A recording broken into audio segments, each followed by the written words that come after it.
It is said that before the world learned to hurry, the shore knew how to listen. The chapter begins there, where the land loosens its grip, and the sea does not yet claim what waits.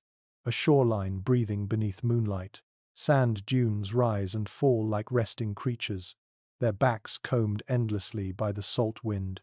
The air tastes of mineral and memory, and somewhere beneath that quiet breath, something older remains awake. Whispers tell us that a city sleeps here, not drowned by waves, not shattered by flame, but thinned by time, until it became light enough to slip beneath notice. Beneath the silence, stones still lie warm from forgotten suns. The salt wind moves over them gently, as if careful not to disturb what rests below. This wind has travelled far over open water, over empty horizons, and it carries no urgency. It knows the language of patience. It knows how to pass without asking. Marked by the moon, the shoreline reveals hints only at night. When daylight comes, the sand smooths itself again, but in the hush between tides, the shape of a harbour begins to breathe. Broken quays emerge like ribs. Their stones are glazed with salt, polished by centuries of touch that no longer remembers its own hands. The gates of this harbour face inward, away from the sea, as though the city once chose to guard its heart rather than its edges. Rings of oxidized bronze cling to stone, their purpose forgotten, their patience intact. In the sacred hush, one can almost hear what once was here. Ropes sighing under gentle strain, hulls rocking with the rhythm of breath rather than waves. Lamps hung low, glowing like small moons, guiding arrivals who navigated not by compass alone, but by the stars above and the silence within. It is said the merchants of this city counted starlight instead of coins. They believed trade was a form of listening, that each exchange carried a weight beyond measure. Ships arrived with goods and stories, with spices and prayers folded together. And when they departed, they carried not only cargo, but echoes of laughter, of vows, of names spoken once and trusted to the wind. Beneath the arches of stone, prayers were etched carefully, not declarations of power, but reminders of humility, symbols of tide and moon, spirals that mirrored shells and galaxies alike. These markings were not meant to be read quickly. They asked the eye to linger, to follow curves slowly, to breathe. Where memory fades, the walls still remember. The city did not fall, it did not burn. No armies marched through its streets, no bells rang in warning. Instead, the silence arrived the way evening does, gradually, almost kindly. One shop closing a little earlier than usual. One ship choosing not to return. One prayer spoken for the last time, without knowing it was the last. The city thinned, as breath does at dawn. Some believe the people sensed a shift beneath their feet, a turning of ages, the salt wind carrying a different tone, and rather than resist, they turned inward. Gates closed, not in fear, but in reverence. The harbour quieted. The lamps were extinguished one by one, their light absorbed into stone. Maps exist that mark this city clearly, lines drawn with confidence, harbours labelled in careful script, and yet chronicles deny it ever was.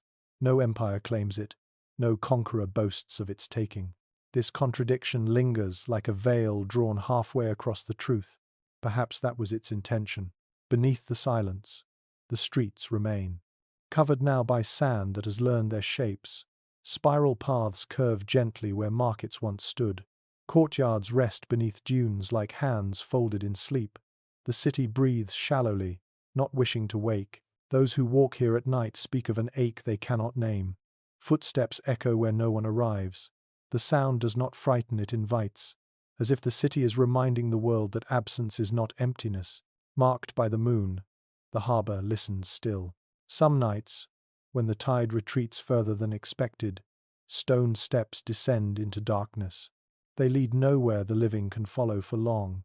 The air grows heavy with salt and something like memory. It is said that if you stand there long enough, you may feel watched not by eyes, but by attention, as though the city is aware of being remembered.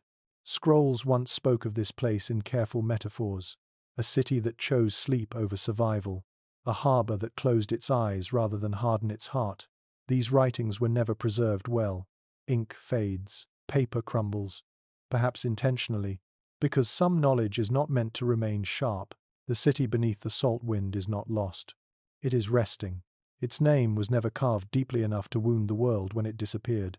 It loosened itself gently, leaving behind only impressions, like shells scattered along the shore, proof of life, not possession. As the night deepens, the sea exhales. A long, slow breath. Mist rises and settles again. The dunes soften their edges. The harbour slips back beneath its veil. What remains is not a question demanding answer, but a feeling asking only to be held. Perhaps it was never meant to be found. Perhaps some cities are not built to endure history, but to teach it how to let go. And as the salt wind passes once more across the sleeping stones, the city listens content in its silence, trusting the night to remember what the world has forgotten. The shoreline breathes, and the story fades, not into darkness, but into rest. It is said that before the plain learned the weight of centuries, it once listened upward. The invitation begins beneath an open sky. A vast, quiet plain stretches outward in every direction, its surface pressed smooth by time and dust. Above it, starlight trembles, soft, innumerable, ancient. Each point of light feels close enough to touch, as though the heavens have lowered themselves in reverence. The ground reflects nothing but patience. The air holds its breath. Whispers tell us this place was once lifted by song, not by walls or towers, not by crowns of stone, but by voices carried upward into the dark. A civilization stood here, if standing is the right word, one that believed the sky was not distant, but intimate. They read the heavens as scripture. They watched the slow turning of stars the way others watched rulers or gods. Every breath, every step, every stone was aligned with what moved above. Marked by the moon, the plain becomes something else at night. It is no longer empty. It becomes a chamber without walls, a vast listening space where sound dissolves and meaning remains. The stars lean closer, their light brushing the earth like fingertips across closed eyes. In forgotten corners of the earth, there are places where the sky feels nearer. This is one of them. Stones lie scattered across the plain, weathered and broken, yet never random. They rest where they fell, or where they were placed like constellations that have slipped from the heavens. Some stand half buried, their edges softened by dust. Others lie flat, as if bowing. Spirals and star-marked lines trace their surfaces, faint but deliberate. Beneath the silence, paths still exist. They are not roads in the way we remember roads. They are alignments, lines of intention drawn between points of light and moments in time. At certain hours, moonlight threads through these stones and casts shadows that stretch with precision. Some believe these shadows once measured seasons, solstices, the long breathing of years. Others believe they measured something quieter, readiness. It is said the people here did not build upward because they did not wish to interrupt the sky. They believed the earth itself was a mirror. To raise walls too high would fracture the reflection. Instead, they shaped the ground gently, carving circles and corridors that followed the movement above. The city, if it can be called that, was spread thin, woven into the plain rather than imposed upon it. Some claim the city was never built at all, that it existed only as a pattern of thought, a ritual enacted again and again beneath the stars. No houses, no markets, no thrones, only gatherings, only breath, only the slow turning of bodies toward the night sky. They say what remains is not ruin, but residue, the echo of intention pressed into dust.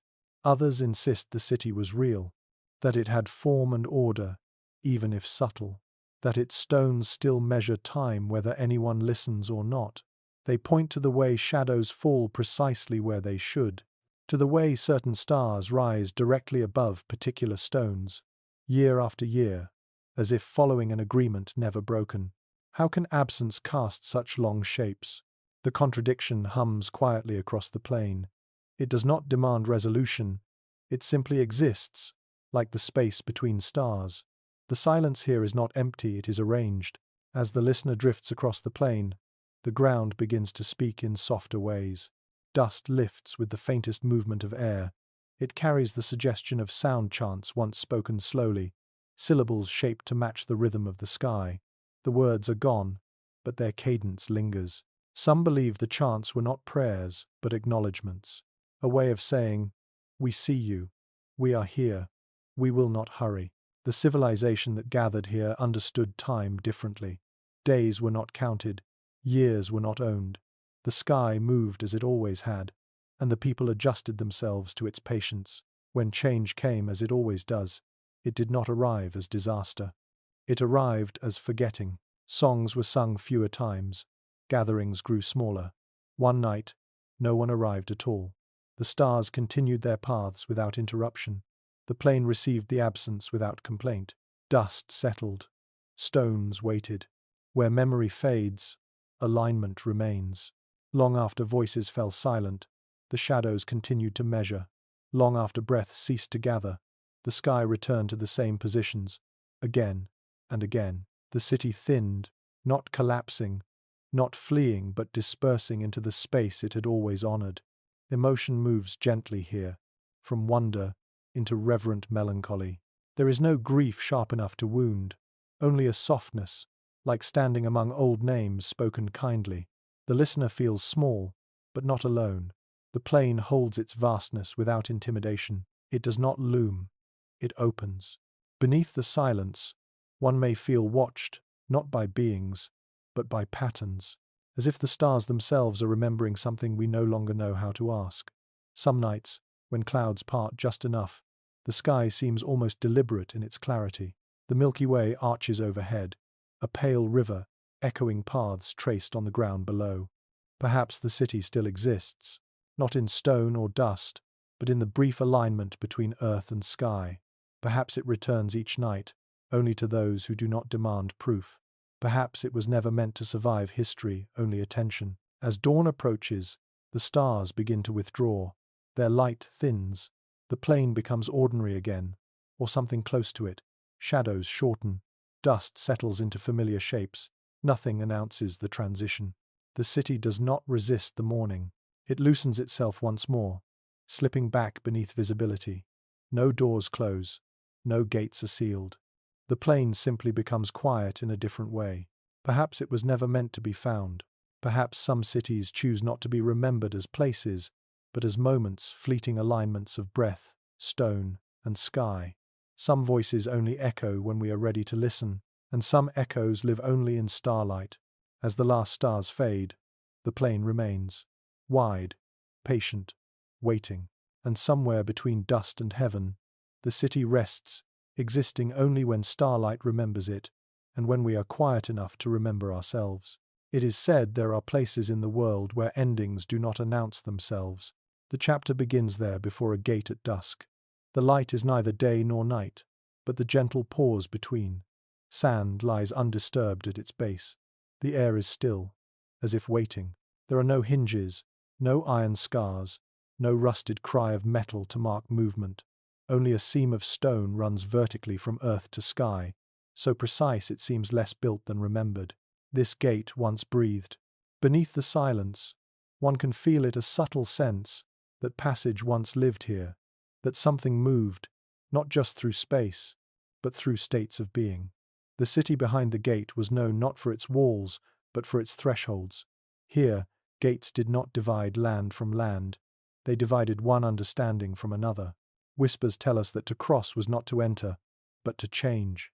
In forgotten corners of the earth, there are cities built outward, expanding endlessly. This was not one of them.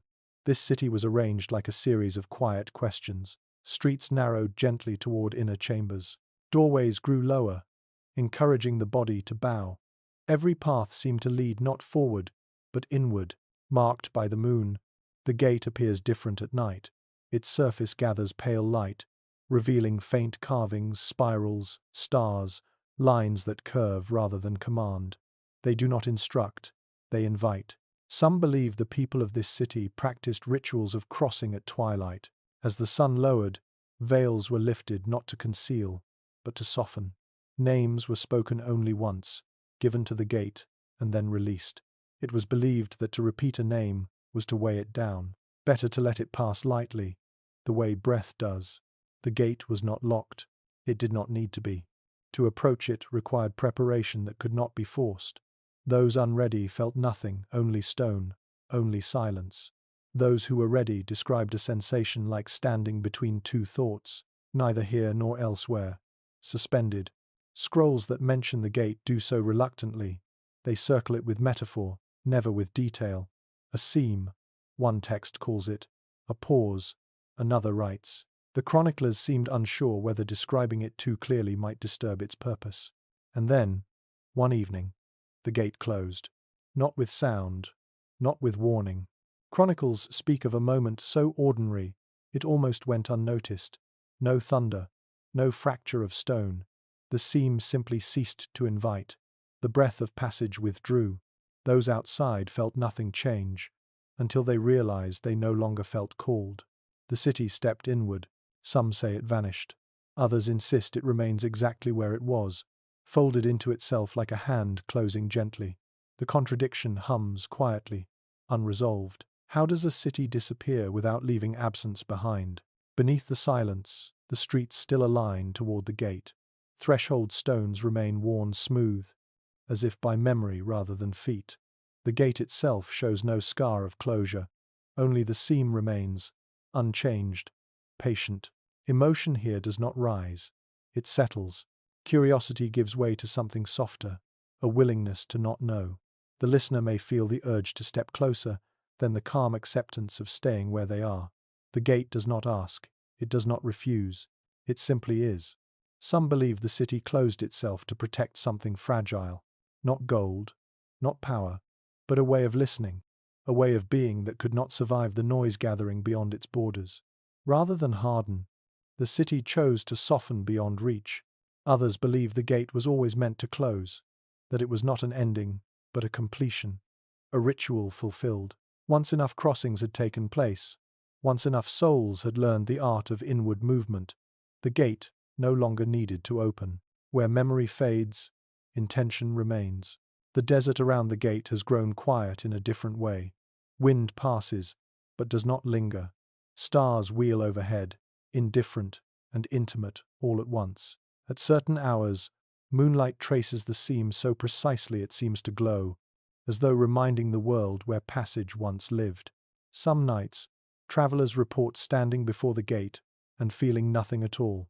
Other nights, they speak of rest, a sudden easing of questions, as if the sealed seam offers permission to stop seeking entry, and instead, to listen where one already stands.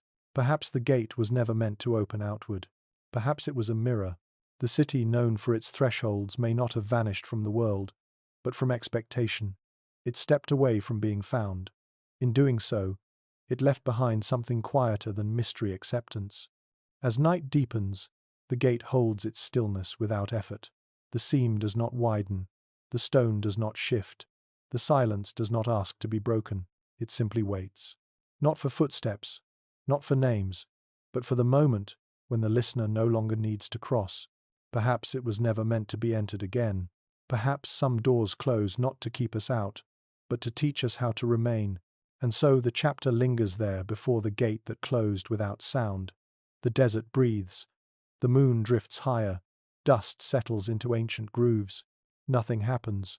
And in that nothing, rest arrives. The seam remains. The question fades. Sleep, like the city, steps gently inward. It is said that silence does not arrive suddenly. It gathers. The invitation begins beneath a pale, heavy sky, where a soft rain of ash drifts downward without urgency. It falls slowly, almost tenderly, like breath released after a long vigil. The ash settles on stone, on broken steps, on the memory of streets that once knew direction and sound. The city beneath it does not resist. It receives the ash as one receives night. Once, this place rang with bells, not bells of alarm, not bells of conquest, but bells tuned to prayer and harvest, to the rising of light and the laying down of tools. Their voices were not sharp. They were round and patient, shaped to move gently through air and bone alike. Now they are gone, melted into time, yet the air remembers their breath. Whispers tell us that even now, the silence here is not empty. Marked by the moon, the city reveals itself in layers. Ash softens every edge, blurring the harshness of ruin. Towers stand hollow, their arches open where bronze once hung suspended. no ropes sway, no metal waits to be struck. And yet the space where bells once slept feels inhabited, as though sound itself has learned to remain without speaking. Beneath the silence, the city listens. In forgotten corners of the earth, there were places where time was not counted by numbers, but by sound. This was one of them. Here, the day unfolded according to resonance. At dawn, a low bell gathered the morning inward, calling breath to wake. At midday, a brighter tone crossed the city, reminding hands to pause, eyes to lift. At dusk, the bells slowed again, deeper and longer, guiding the world gently toward rest. Sound was not command here. It was companionship. The exploration drifts into cloisters and courtyards, where stone columns still hold the shape of listening. Ash carpets the ground, muting every imagined footstep. Even thought feels quieter here. It is said that monks, farmers, and travelers alike could read the seasons through tone alone. One bell spoke of rain, another carried the dryness of sun-baked fields, another, deeper still, signaled frost approaching. Some believe the bells were consecrated not to gods, but to cycles. They were cast with spirals and star-marked symbols, inscriptions meant to hold vibration gently rather than force it outward. When struck, the bells did not shout. They breathed. Their sound traveled outward until it softened back into silence, completing itself. Legends whisper that when conquest drew near, the bells were hidden, not in fear, but in care. The people chose to protect their voices, rather than let them be turned into weapons. They dug chambers beneath sacred halls and gardens. They wrapped the bells in cloth and prayer. They lowered them into the earth slowly, sealing them away with patience. Yet no hand recalls the place. Maps contradict one another. Scrolls disagree. Some say the bells were never buried at all, that they were dismantled and scattered, entrusted to memory rather than ground. Others claim they were melted long after the city emptied, their bronze flowing into anonymous forms that no longer carried sound. The contradiction rings quietly. How can silence feel so full? Walking through the city now, one feels guided by absence. Courtyards seem arranged around what is missing. Doorways open into quiet rather than rooms. Bell towers rise like empty throats, waiting without expectation. The architecture itself seems to honor what is no longer there. Where memory fades, the city keeps its shape. Ash gathers thickly in protected corners, filling carved lines with soft gray. Harvest symbols remain visible beneath the dust sheaves of grain, moons, circles without beginning or end. They speak of return, of patience, of time understood as a slow wheel rather than a straight line. It is said that after the bells fell silent, the people did not leave at once. They waited. They stood in courtyards and listened for a sound that did not come. Days passed, seasons shifted. Still, they remained. Some believe they learned to hear the bells inwardly, in breath and heartbeat. Others say the city itself became the bell, its stones absorbing resonance until no metal was required. Eventually, even waiting grew thin. Homes emptied gently. Doors were left unlocked. Tools rested where hands last released them. The city did not flee. It loosened. It allowed itself to be covered, first by dust, then by ash, then by time. Emotion deepens here, not into grief, but into calm sorrow. There is no sharp pain in these ruins, only the soft ache of reverence. The listener may feel drawn to pause, to stand beneath a broken arch and listen to the space itself.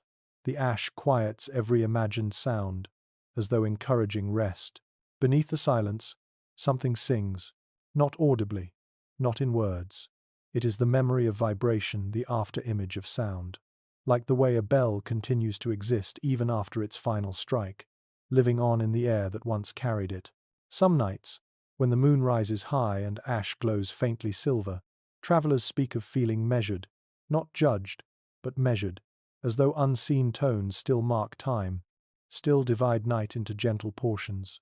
Perhaps the bells were never meant to ring forever. Perhaps their truest work was to teach the city how to listen once they were gone.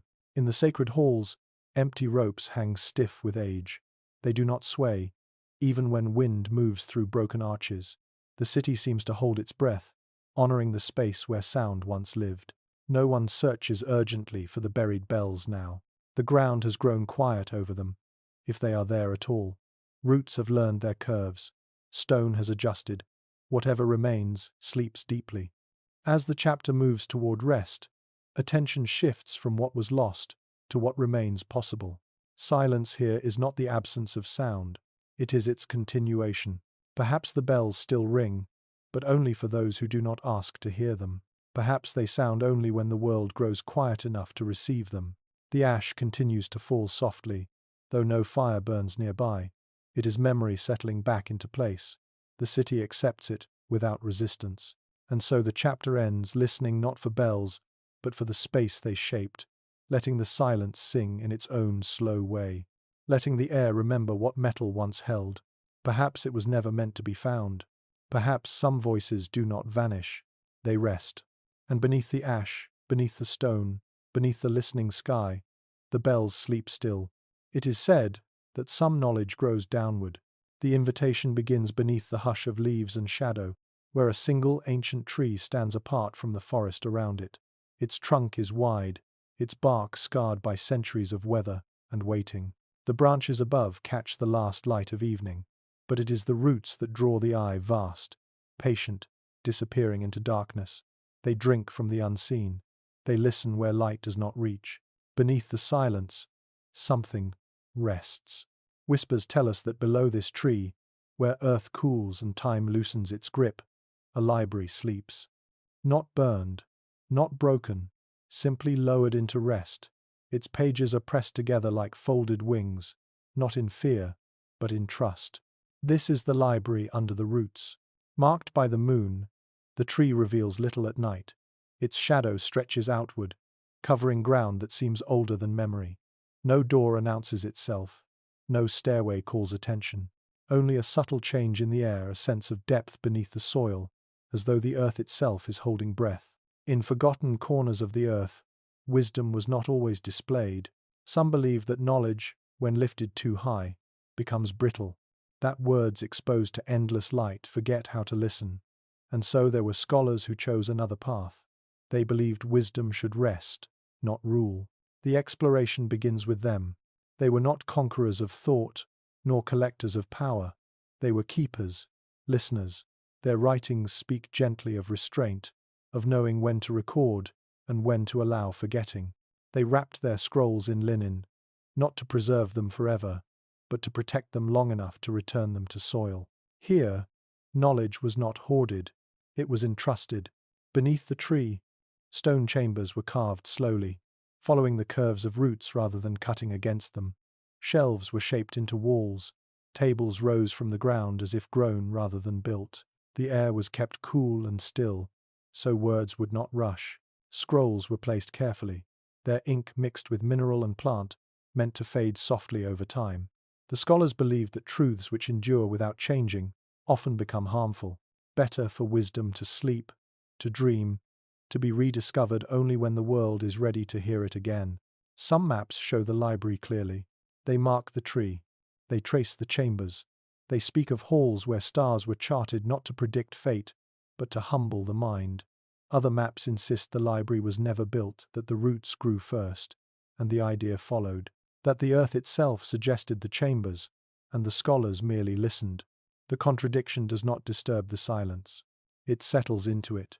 Walking, if one can call it walking through the underground halls, feels like moving through breath. Roots weave through ceilings and walls, holding stone gently, as if the tree itself chose to protect what lies below. Dust rests thickly on every surface, undisturbed. Nothing here asks to be touched. Beneath the silence, the library listens. There are no voices now, no hands turning pages, and yet the space feels attentive, as though every word ever placed here still hums faintly, not as sound, but as presence. Some believe the scholars sealed the library during a time of upheaval, not to protect themselves, but to protect the world from too much knowing. Wars were fought over words elsewhere. Here, the decision was made to step back, to let the earth carry what the mind could not. They left no guardians. They trusted the roots. Roots that grow slowly. Roots that break stone without violence. Roots that understand patience better than any keeper of keys. Emotion shifts gently here from curiosity into reverence. The listener may feel the urge to learn what lies written on those pages. Then, slowly, the understanding that the desire itself is the test. The library does not refuse, it simply waits until wanting fades into readiness. Where memory fades, wisdom rests. In the deepest chamber, there are scrolls said to contain unfinished thoughts, questions without answers, names never spoken aloud. These were not failures, they were offerings. The scholars believed that not every thought should be completed. Some must remain open, like soil awaiting seed. Time moves differently beneath the roots. Above ground, seasons pass. Empires rise and dissolve. Names are carved and eroded. Below, the library dreams. Ink softens. Linen decays. Stone shifts imperceptibly. Knowledge here does not accumulate. It composts. Some nights, when the moon is high and the roots draw deep, the chambers grow colder. It is said that in those moments, the library breathes, that the earth exhales stories back into itself, that wisdom, once written, returns to the larger remembering from which it came. No one searches urgently for this library now. Those who seek it with force find only tree and soil. Those who wait long enough may feel a quiet settling, as though they are being read instead. Perhaps the library was never meant to be opened again. Perhaps its greatest lesson was the act of letting go. As the chapter moves toward rest, attention shifts from what might be learned to what is allowed to sleep. There is comfort here, in knowing that not everything must be carried forward. Some truths are heavy. The earth is strong enough to hold them. Beneath the silence, the roots continue their work. They drink from darkness. They bind stone. They cradle words without needing to understand them. The library remains, not as a monument, but as a promise that wisdom can be gentle, and that forgetting can be sacred. Perhaps it was never meant to be found. Perhaps some knowledge only speaks when it is no longer written. And so the chapter ends in the cool dark beneath the tree, where pages rest like folded wings, and the library dreams undisturbed, unclaimed, and deeply at peace. It is said that some cities learn to follow the moon. The invitation opens on streets washed in silver light. Stone avenues lie bare and open, emptied of footsteps yet heavy with expectation. Moonlight spills across the ground like water poured carefully from a bowl, filling every crack and curve. The air is cool, unmoving. Even dust seems to pause. This was once a capital, and though no one walks its streets now, it does not feel abandoned. It feels attentive. Whispers tell us that this city did not sleep by night. It listened. Marked by the moon, the capital ordered its days not by the rising sun, but by the slow, faithful return of lunar light. Calendars were carved with crescents rather than numbers. Laws were announced beneath open skies. Decisions were not rushed into daylight, but waited for until the moon stood high enough to soften certainty. Beneath the silence, the streets still remember processions. They moved slowly, those night gatherings, bodies carrying lamps shaped like stars. No shouting, no urgency, only measured steps and low voices, as if the city itself were being guided into reflection. The moon was not worshipped here as a god, but consulted as a witness. Some believe the people trusted the moon because it never stayed. It came, it watched, it withdrew. In its leaving, it taught impermanence. Exploration moves deeper, into palaces of shadow, where walls face inward and courtyards open to the sky. These were places built for glow rather than glare. No harsh light entered. Stone absorbed moonlight gently, reflecting it back in muted tones, faded copper, pale blue, the soft grey of breath on cold air. Here, councils gathered at night. The chambers were circular, seats carved low to keep voices level. The roof was open or absent by design. Above them, the moon passed slowly overhead, and with it, time itself seemed to stretch. It is said that no decision could be sealed until the moon reached its highest point. If doubt remained, the matter was left unresolved until the next cycle. Coins remain in this city. They lie scattered on steps and thresholds, stamped with lunar marks worn smooth by handling. Laws remain too etched into stone tablets and walls, decrees that were never revoked, names of offices that no longer exist. Everything necessary for governance still rests here. And yet, The city does not. The contradiction breathes quietly. How can a capital vanish while its systems endure? How can authority outlast its seat? Some believe the city thinned, that with each full moon, a small part of it loosened its hold on the world. A house here, a street there, growing lighter, less certain, not crumbling, but fading. The people noticed nothing at first. The moon returned as it always had. The streets looked the same, but something subtle shifted, like a reflection losing its sharpness. Where memory fades, patterns remain. Walking the streets now, one can see how they curve gently, never cutting straight lines. They follow the arc of the moon's path. The city was drawn to echo the sky, not dominate the land. Even its boundaries were soft, marked by gardens and open stone rather than walls. Some chronicles insist the city still exists, that it rises fully into being only under certain skies, when the moon reaches a particular angle and the air is quiet enough. Travelers speak of glimpsing streets, where moments before there was only fog, of hearing water in fountains that no longer exist by day. Others deny this entirely. They say the city collapsed long ago, abandoned by people who left in daylight and never returned. They point to empty houses and fallen roofs as proof, but even they admit something unusual. Remains an order that refuses to decay. Emotion drifts here toward quiet wonder. There is no fear in these streets, only a soft confusion, like waking from a dream that felt important but left no clear message. The listener may feel drawn to walk farther, to follow the moonlit avenues deeper into the city's heart. Beneath the silence, the capital watches. Every full moon, the light returns, touching familiar stones as if counting them. The city seems to respond not by waking, but by loosening. Doors appear thinner, corners soften, shadows stretch longer than they should. Some believe the people chose this fate, that they understood permanence as a kind of burden, that to remain unchanged was to risk becoming rigid, deaf to the turning world. And so, rather than defend their capital against time, they taught it how to leave. They aligned their city with the moon, so it would know when to withdraw. As the night deepens, the moon climbs higher. Its light grows colder, clearer. The streets glow faintly, as if filled from within. The capital feels closer now, not physically, but attentively, like a thought forming just beyond words. Coins glint once more on the ground. Laws carved into stone seem to fade at the edges, not erasing themselves, but releasing their grip. Perhaps the city does not vanish all at once. Perhaps it is always leaving. Beneath the silence, one can sense the capital holding itself lightly, ready to step away from certainty. It does not resist memory. It does not cling to power. It allows itself to be incomplete. As the chapter draws toward rest, the moon reaches its height.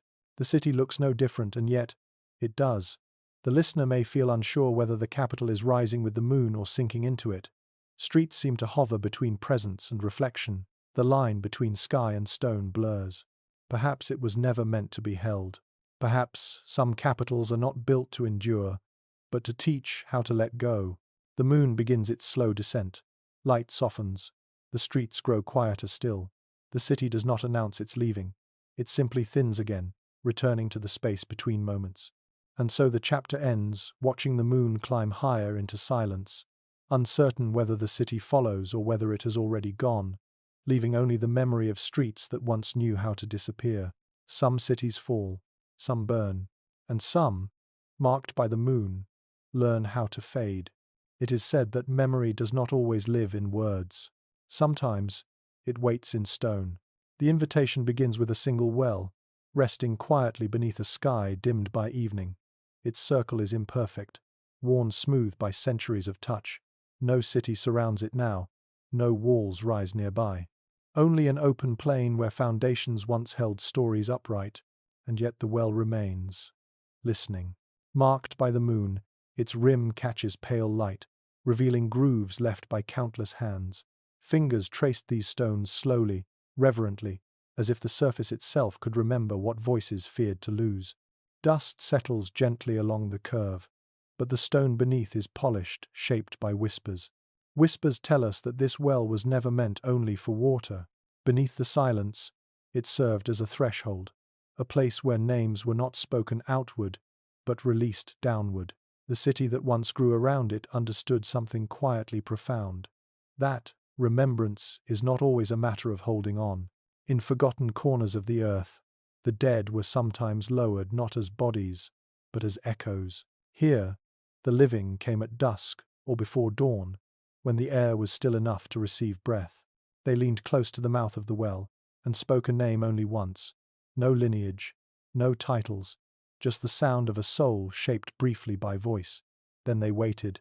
Some believed the well listened, that it gathered names the way other places gathered water, that the darkness below was not empty, but layered with remembrance.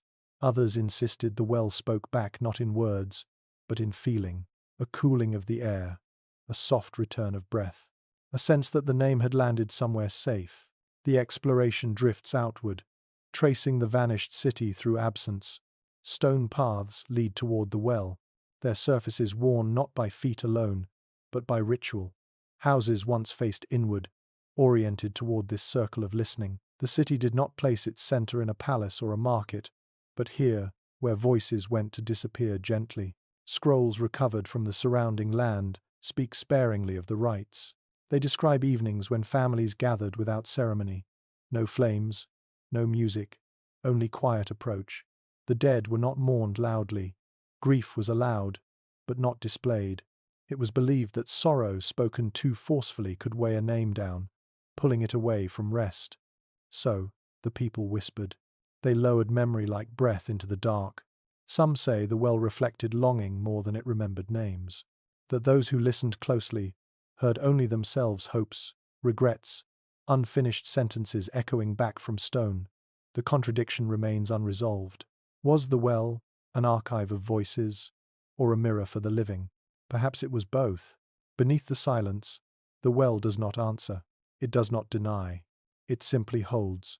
Walking closer now, the listener may feel the urge to lean in, to look past the rim, into the darkness, where water may or may not remain. The depth is uncertain. Some say the well dried long before the city faded. Others insist it is bottomless, connected to deeper currents that move beyond earth. Where memory fades, attention sharpens. The stones around the well are etched faintly with symbols, spirals, stars, marks that resemble neither letters nor numbers. These were not records meant to be read. They were gestures, traces left by hands returning again and again, learning the shape of remembrance through touch. It is said that children were brought here first, not to frighten them, but to teach them listening. They were told to speak a name they loved, then to remain still, to notice the way silence changed around them, the way the air seemed to pause, as if acknowledging the offering. Time moved differently at the well. Days passed. Seasons turned. Empires beyond the city rose and fell. The well remained, gathering nothing visible, yet never feeling empty. Eventually, the city thinned, not through fire or flood, but through quiet departure. Homes were left intact. Tools rested where they last worked. The people did not abandon the well. They trusted it to remember what they could no longer carry. Emotion softens here, drifting from curiosity into intimacy. The listener may feel closer to the well now, not as an object, but as a presence. There is no grandeur in it, no declaration, only patience, only readiness.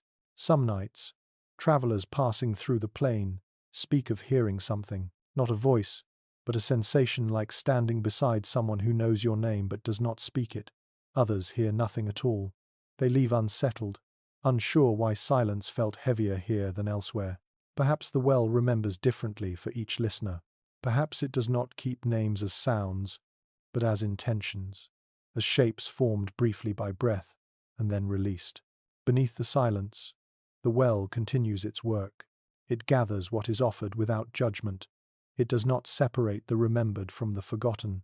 All names arrive the same way, softly, briefly, sincerely. As the chapter draws toward rest, attention narrows again to the circle of stone. The moon rises higher, casting a pale reflection into the well's mouth.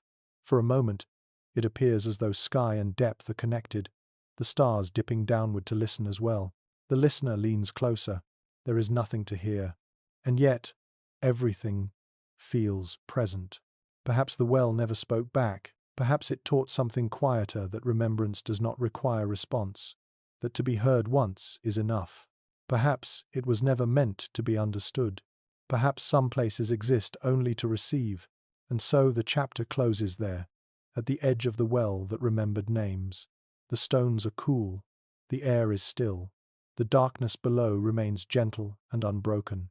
Some voices only echo when we are ready to listen, and some names, once spoken into silence, never truly disappear. It is said that some roads do not lead anywhere, they lead inward. The invitation begins on such a road, a pale ribbon of dust winding gently through an open land.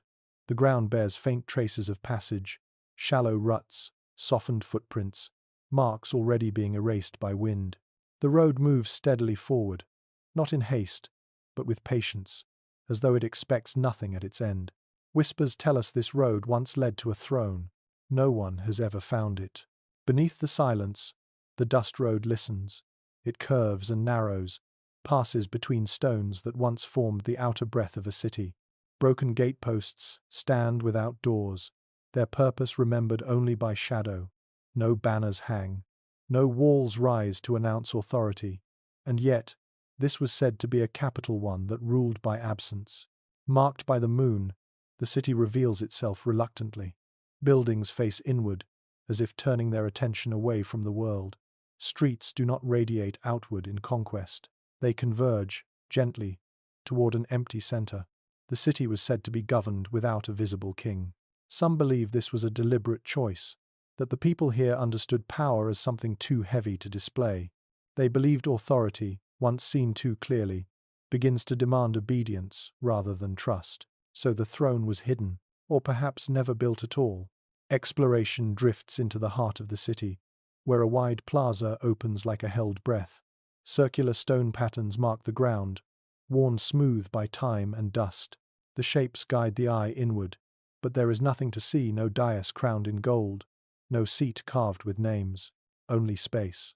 Beneath the silence, councils once gathered here. They met not in daylight, but in shadowed halls where voices stayed low and decisions were shaped slowly. The chambers were arranged in semicircles, no position elevated above another. Records speak of long pauses, of listening as much as speaking. Seals remain from those councils, pressed into clay, into wax, into stone. They bear symbols, spirals, stars, abstract marks, but no signatures, no names. Authority was authenticated without attribution. The decision mattered more than the decider. Histories argue over this endlessly. Some insist the throne existed, hidden behind veils or walls that opened only once a generation. Others argue the throne was a metaphor, a story told to outsiders, to explain a system that did not translate easily, a way of saying, power lives here, but you will not see it. The contradiction hums quietly through the ruins. How can a city rule without a ruler? How can obedience exist without a face? Walking the dust roads now, one feels no command pressing down. The city does not intimidate, it does not proclaim. Instead, it invites reflection. The architecture itself seems to step back, leaving space for thought. Where memory fades, intention remains. Stone tablets list laws without authors. Decrees carved into walls speak in collective voice. It was agreed. It was decided. Never, I ordered. Never, he commanded. The absence of a throne did not weaken the city. Some say it strengthened it. Others say it doomed it. They argue that without a visible center, the city could not hold when pressure came. That when neighboring powers demanded submission, there was no crown to negotiate, no figure to threaten. The dust road continued inward, but no one stood at its end. And so, according to these accounts, the city was abandoned. But even these histories admit something strange. There are no signs of panic, no layers of ash, no hurried departure. Homes were left intact. Councils ended mid-record. The city did not fall, it thinned. Emotion shifts here from intrigue into something softer, a realization that perhaps the city did not lose power, it released it. As time passed, the absence at the city's center grew more pronounced. The throne, whether real or imagined, became increasingly unnecessary. Decisions were made locally. Councils grew smaller. The idea of a single seat of authority felt distant, even burdensome. Eventually, the dust road no longer led to expectation. It led to acceptance. Beneath the silence, the city loosened its grip on permanence. Roads remained, but no longer insisted on arrival. Seals were pressed less often. Laws were remembered rather than enforced. Some believe the final act of the hidden throne was not disappearance, but completion. That power, having fulfilled its purpose, chose to step away. The dust road remains as proof not of dominion, but of restraint. It shows where attention once flowed, even if nothing waited at the end. The road teaches that movement itself can be meaningful without destination. As twilight deepens, dust lifts gently from the ground, moving like breath across stone. The city feels lighter now, as if relieved of being watched. The listener may sense a quiet easing, a permission to stop seeking the center. Perhaps the throne was never meant to be found. Perhaps it existed only as a reminder that authority does not require spectacle, and that leadership can be invisible without being absent. In forgotten corners of the earth, there were places that ruled not by command, but by trust, where the greatest strength was the willingness to disappear. The final reflection settles here, on the dust road itself. It stretches onward, patient and unadorned, accepting every footstep without keeping count. The road does not promise revelation. It does not conceal it either. It simply continues. The moon rises, pale and steady, casting long shadows that blur the road's edges. The city recedes further into quiet. The hidden throne, if it ever existed, remains unclaimed. Perhaps power, too, can choose to vanish. Perhaps its highest form is knowing when to let go. And so the chapter ends not at a seat of rule, but on the open road where dust softens every certainty, and the idea of a throne dissolves gently into night. It is said that some cities do not die. They loosen. The invitation opens beneath a canopy of leaves washed in moonlight. Pale silver light settles gently on petals and branches, revealing a garden growing where walls once held a city in place. There is no clear boundary between ruin and root, between what was built and what has returned. The air is cool, fragrant with green life. Somewhere, unseen, leaves move softly, as if breathing. Whispers tell us that this place was once enclosed. Stone walls stood here, high and confident, marking the edges of a city that believed itself permanent. Towers rose, gates closed, streets echoed with footsteps and voices certain of their direction. Now, only the garden remains, and it does not hurry. Marked by the moon, the leaves glow faintly, tracing shapes that feel intentional. Roots follow old streets with surprising fidelity. They curve where roads once turned, spread where plazas once opened. Blossoms rise from chambers long collapsed, blooming where ceilings once caught smoke and song. Beneath the silence, the garden remembers. In forgotten corners of the earth, there were people who believed stone was temporary, that walls were necessary, but not sacred. They taught that breath and seed would endure longer than any architecture. Their gardens were planted not as ornament, but as promise. Exploration moves slowly through the green pathways now covering the city's bones. Here, a fig tree grows from what was once a council hall.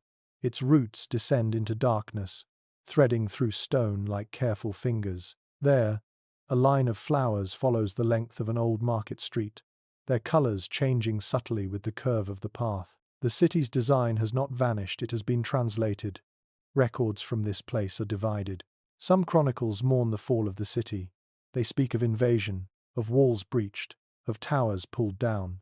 They describe loss with the sharpness of stone meeting stone. Others tell a different story. They celebrate the return to green.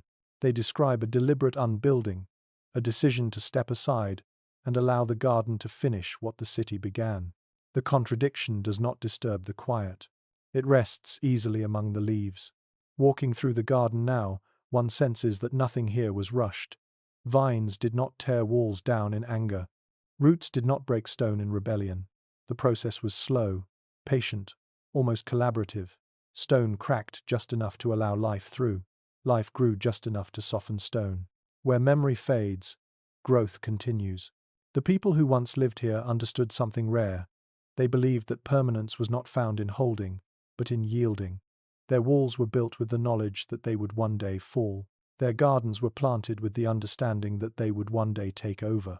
Some believe this belief shaped the city's end, that when pressures came, whether from war, from change, from time itself, the people did not cling. They opened gates. They dismantled what they could. They carried seeds rather than treasures. The city did not resist becoming soil. Others argue the transformation was unplanned. That after abandonment, the garden crept in slowly, indifferent to human intention. That nature merely did what it always does when given time and silence. But even these accounts admit something unusual. The patterns of growth are too precise, too knowing. Roots trace thresholds. Trees rise where important decisions were once made. Flowers gather where voices once lifted together. It is as though the garden inherited the city's sense of place. Emotion blooms gently here, like the opening of a flower at night. There is no sorrow sharp enough to wound, only a soft peace, the kind that arrives when struggle ends. The listener may feel a quiet relief, as if something heavy has been set down. Beneath the silence, the garden listens. Leaves move with the slightest air, creating a sound not unlike whispering. Not words, not messages, just presence. The space where voices once argued, once laughed, once planned, is now filled with green sound. Stone tablets lie half buried beneath soil and moss. Their inscriptions are softened, their edges rounded. Vines curl across old laws and proclamations, not erasing them, but folding them into something larger. The city's rules no longer command, they nourish. Some nights, when the moon is full, the garden feels almost ceremonial. Light filters through branches and falls on the ground in shifting patterns, like a slow procession of shadows. The paths glow faintly, inviting wandering without destination. The city no longer directs movement, it allows it. Perhaps this was always the intention. Perhaps the city was built only to prepare the ground. As time passed, stone gave way to root. Memory gave way to growth. The people who left may have understood that their greatest work was not what they built, but what they allowed to continue after them. The garden does not mark anniversaries. It does not count years. Seasons move through it freely. Flowers bloom and fall without record. Trees grow taller, then eventually fall themselves, returning to soil. Nothing here insists on being remembered, and yet, everything is. The listener may pause beside a cluster of leaves growing from a former doorway. The frame is gone, but the threshold remains, now defined by shade and scent. Stepping through it feels like entering a room made of air. Where memory fades, peace deepens. The city's walls are no longer visible. Their outlines exist only as subtle changes in elevation, as curves in the way plants gather. The garden does not hide. What was, it transforms it. As the chapter moves toward rest, attention shifts fully to sound. Leaves brushing leaves, branches settling, the faint movement of night insects. The garden breathes steadily, unconcerned with being observed. The moon climbs higher, casting gentler light. The last hints of stone disappear beneath shadow and leaf. The city is no longer separate from the earth. Perhaps it never truly was. Perhaps the walls were only a pause in the garden's long remembering. The chapter ends not with an image of ruin, but with listening. Listening to leaves where voices once were. Listening to growth where commands once echoed.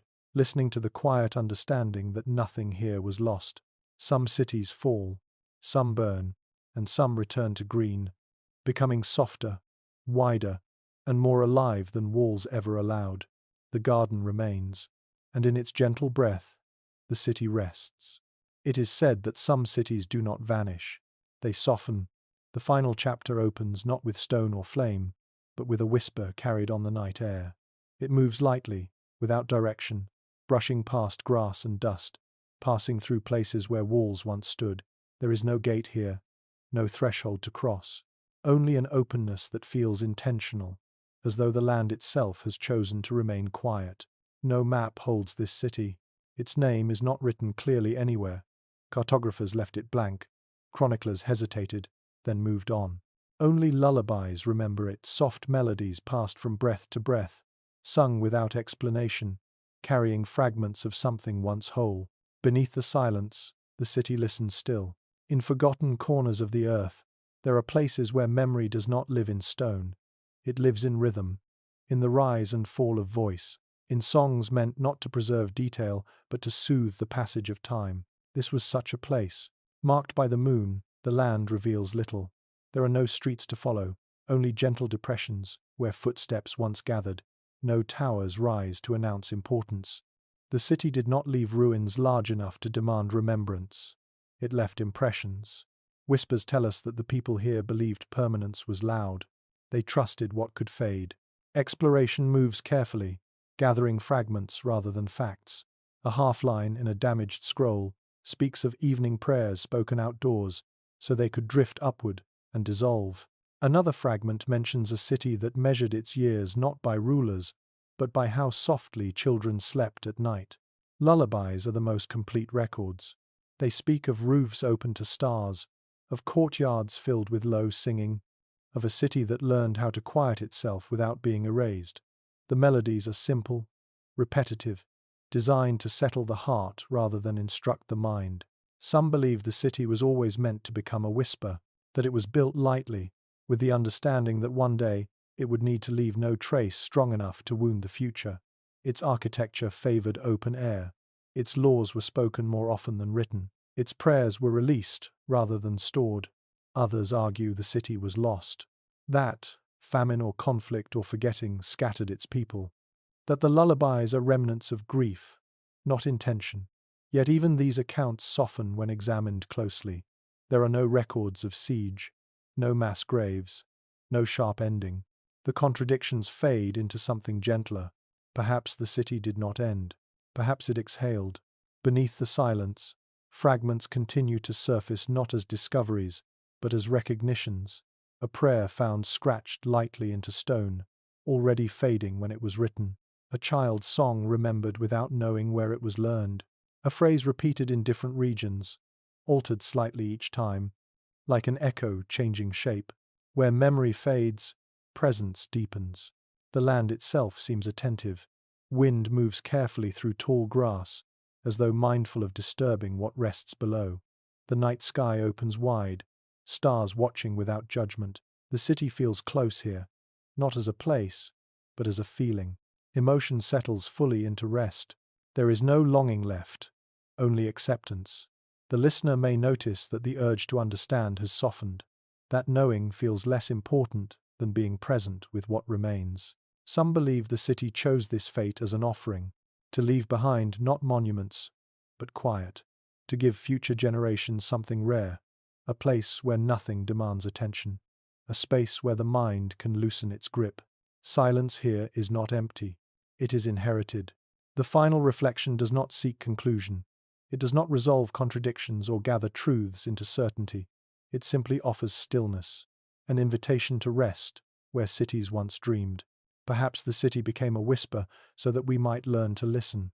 Perhaps it trusted the night more than history. The wind moves again, carrying something that might be a word, or might be nothing at all. The land does not answer. It does not need to. Some voices only echo when we are ready to listen. And some cities, having taught all they could, choose to sleep inside the hush they leave behind. The night deepens, the whisper fades, and sleep arrives gently, carrying the city with it unseen, unclaimed, and deeply at peace. It is said that some journeys do not move outward, they move downward. The chapter opens with a slow descent. Stone steps curve gently beneath the earth, their edges worn into softness by time and touch. No sharp corners remain. Each step feels rounded, forgiving, as if shaped not by tools alone, but by countless pauses. Light thins as the stairway lowers. The air grows cooler, older, carrying the quiet weight of something long held. Whispers tell us this stairway once led beneath a city devoted to inward journeys. Not tombs, not vaults, not places of fear, but chambers of listening, where the living went to rest inside themselves. The opening question drifts gently, without urgency. What kind of city builds its heart below its feet? Marked by the moon above, the entrance reveals little. From the surface, the city appeared ordinary enough: streets, dwellings, markets shaped by necessity. But beneath the silence, Another city unfolded, one that believed stillness was not absence, but depth. In forgotten corners of the earth, there were people who understood that the mind needs spaces the body cannot rush through, so they built a stairway that asked for patience. The descent is gradual. Each turn removes another trace of the world above. Sounds fade, first wind, distant movement, imagined voices. Then thoughts begin to loosen. Breath slows. Without instruction, the stairway does not teach, it invites. Deep exploration moves into the hollowed stone halls below. The chambers are not large, not grand. They curve inward like shells. Walls carry faint markings, circles that do not close, hands that do not grasp, lines that end before forming words. These were not instructions. They were reminders. Gentle signs meant to calm rather than command. Here, breath was counted like prayer. Not allowed, not measured by time, only noticed. Inhale, pause, exhale, another pause. The city believed that breath was the first language, spoken before words divided thought. To return to breath was to return to what was shared.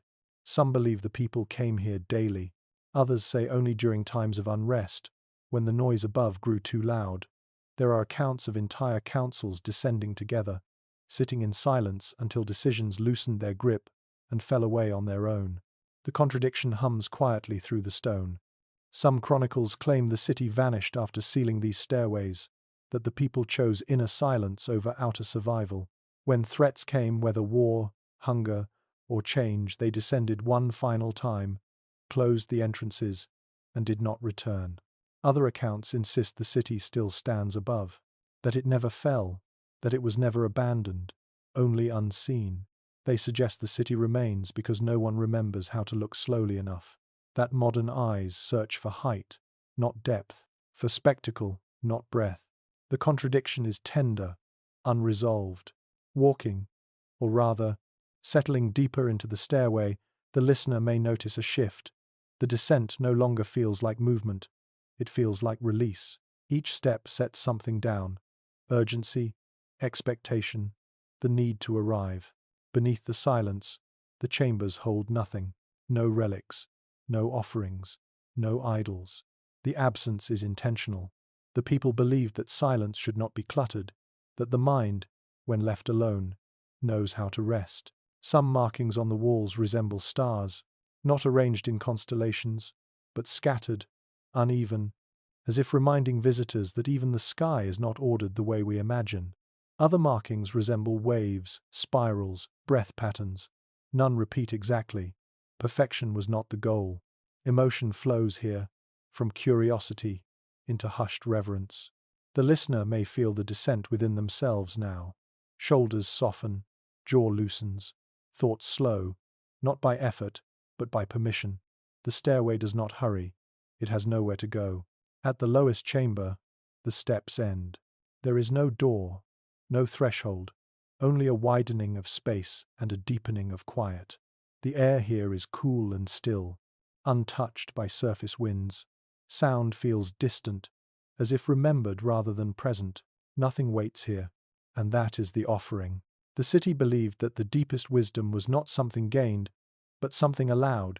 To sit here was to practice not doing, not knowing, not naming. Some accounts say this chamber was never meant to be occupied for long, that visitors descended, rested briefly, then returned upward lighter than before. Others suggest some chose to remain, finding in stillness a completeness that made return unnecessary. Perhaps both are true. Perhaps the city did not disappear.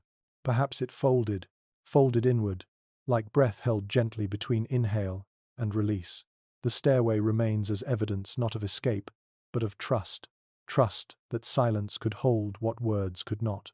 As the chapter moves toward rest, the listener may feel no urge to climb back up. The stairway has done its work. It has guided attention downward, away from the sharp edges of thought, into the rounded spaces where nothing demands response. The final reflection pauses here, in the lowest chamber. There is no conclusion offered, no revelation revealed.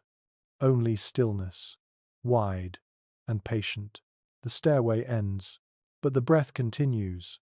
Inhale, pause, exhale. Somewhere above, a city may still stand, or may have long since thinned into memory. It no longer matters. What remains is this space between breaths, where the world loosens its grip and the self becomes quiet enough to listen. Perhaps it was never meant to be found. Perhaps some cities exist only to teach us how to descend.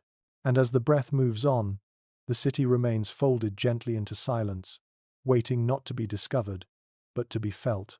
It is said that some endings are not marked by sound. They arrive as a lowering. This chapter begins at the edge of sight, where the land stretches outward and the horizon softens into mist. The air is thin here, carrying the hush of early morning or the long breath of evening, those moments when the world pauses between definitions. Once, towers rose along this line, tall and deliberate.